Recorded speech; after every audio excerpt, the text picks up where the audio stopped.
Guys, welcome to another amazing Spyro 1 task. These are quickly becoming some of my favorite Spyro 1 videos on the internet. I hope you guys enjoy these reactions. I have several other task reactions linked down below, but today we are looking at the Misty Bog 100% task. It's just this one level of Misty Bog, so we're going to give it a full watch right here at the start, get our initial reactions. This one's by Sorry, aka Mans on YouTube. I'll have it linked down below. Already with the crazy collection. I'm gonna watch it just in full once, and then we'll go back through and pause and talk about, like, kind of analyze it a little bit. Already it's a different route that he's doing right here, and just the gem collection is just so off the wall. Like, you would never get gems this easily like that, normally speaking. He'd run over the ledge without the jump.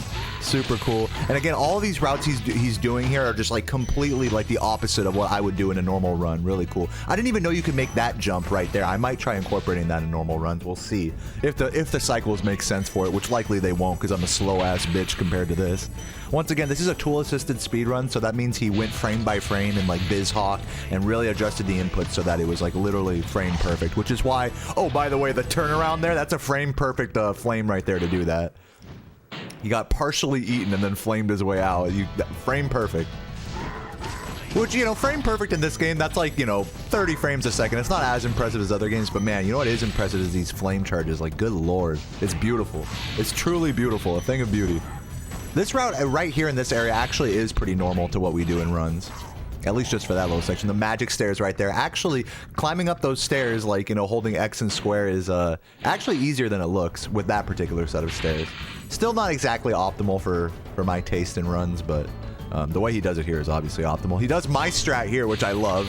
I don't know if he was inspired by my runs or not. Again, this person, Sorry/Mans on YouTube, we've never seen him before, or at least I've never seen him before in any Spyro Discord, or, you know, he doesn't do runs or anything as far as I know. He's just kind of a tasser, PlayStation era tasser, and who decided to try his hand at Spyro. So definitely check out his channel. Damn, that was such a close glide. Like, that's like a task only, like, level of glide there. You should have bonked all day there, you know. Definitely frame perfect. The grandma from... Yeah. But so, yeah, I mean, So again, I'm gonna go back through this at the end, but we gotta see how he does Guanton here. Yeah, I might switch to doing the frogs that way. I don't know. Everyone else does the frogs that way. Oh, it's so satisfying. It's so satisfying. Hold on, I gotta see that Guanton one more time. I gotta see that Guanton one more time. Let me see this.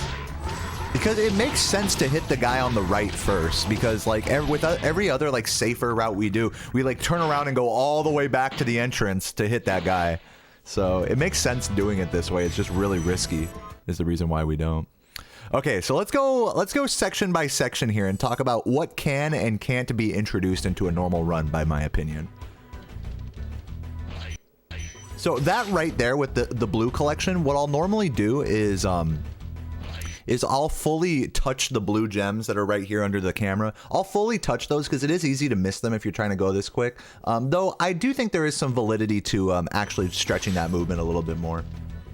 As time goes on, I find that manually grabbing gems when you don't have to, like for tight turns like this, is not necessary. I like this strategy, so let me watch that one more time. This is stuff I'm gonna practice right now, like right after this this video on my save states, just to see if I can do any of it. I like that so basically normally what we do is we'll leave this guy. You guys can see my cursor. Yeah, we'll leave this guy and this guy, but what he does is he only leaves this guy, so that way he can clean it up more cleanly, which I actually really appreciate.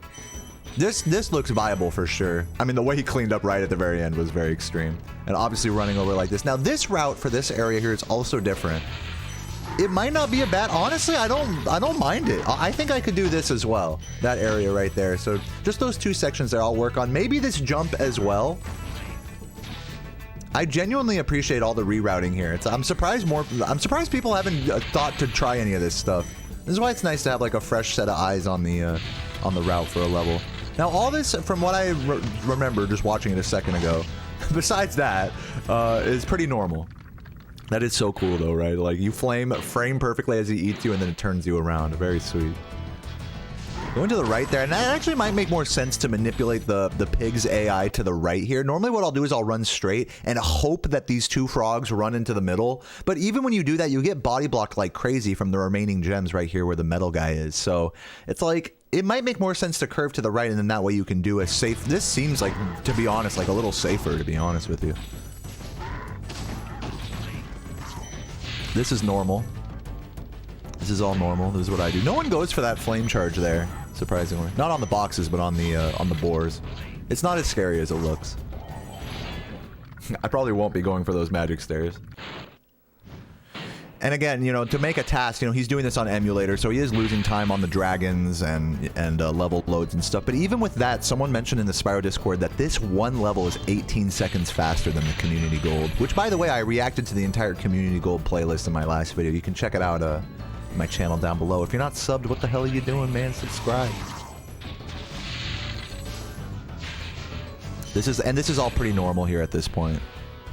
Of course, that jump. That's a scary jump, by the way. You only get one polygon to make that jump on that little corner there.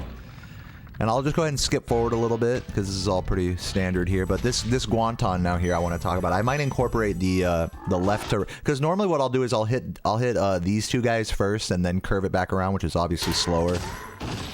That is more dangerous, but I'll play with it. And hitting that guy right there. Hold on, let me pause right on that guy right here. Hitting this guy right here. That guy right there, if you can hit him and manage not to, even if you take a bit of damage and you clean up like clean, I feel like that's probably faster than every other clean Guanton that we try to do. But the thing is you're gonna have frogs all over the place, all on your ass. I don't know about the zigzag cleanup there was pretty cool.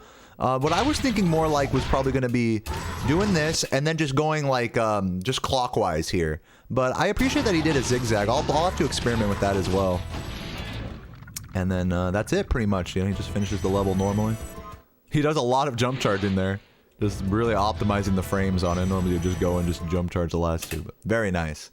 So yeah, that was just a quick little reaction right there. I just turned on my console for runs today, so we're gonna hop into some save states today and get into it. But if you're watching on YouTube, you're not already following the stream, I got the link down below as always. And thank you for watching another amazing Spyro 1 TAS alongside with me. These sorts of TASs really get me excited to play the game, and I hope they shed a new light on this insane, absolutely uncapped, legendary movement of a game.